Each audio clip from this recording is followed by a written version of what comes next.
అలాంటి బ్యూటిఫుల్ రిలేషన్షిప్స్కి సంబంధించిన కథ ఇందులో మన నాగమహేష్ గారు కూడా ఒక చక్కటి పాత్ర చేశారని విన్నాము. వారిని మాట్లాడవలసిందిగా రిక్వెస్ట్ చేస్తున్నాము.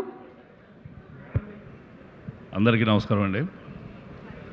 ముందుగా డాక్టర్ బ్రహ్మానంద గారికి, సినీ రంగ ప్రముఖులందరికీ నా శిరస్సు వంచి నమస్కారం చేస్తున్నాను.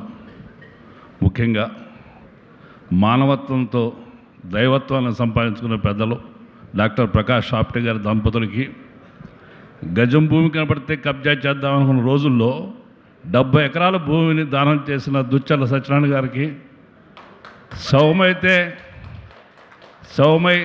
శివైక్యం పొందేవాళ్ళకి ఆ శివుడే నీట దూకి పైకి తీస్తున్న మన ట్యాంక్ బండ్ శివ గారికి పాదాభివందనం చేస్తూ ఈ సినిమాలో నేను చిన్న పాత్ర పోషించాను. 45 ఏళ్ల చరిత్ర అర్జున్ గారిది. అర్జున్ గారు అంటే ఎవరు తెలియదు, జెంటిల్ మ్యాన్ అర్జున్ అంటే తెలుస్తుంది.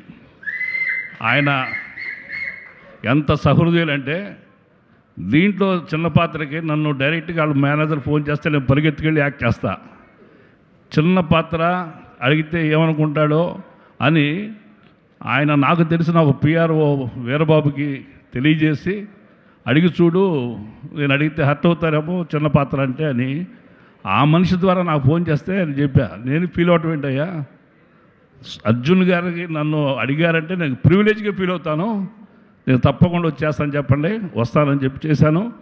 చాలా గౌరవంగా, అంత లెజెండరీ యాక్టర్ అయినా నాలాంటి బుడ్డీ యాక్టర్ని ఎంతో సాదరంగా ఆహ్వానించి, మహేష్ గారు this is our just beginning, we are travel together, చేద్దాం అని చెప్పి సపోర్ట్ చేశారు. అర్జున్ గారు, మీ సహృదయతకి, మీ హృదయానికి ఈ సినిమా గర్వాన్ని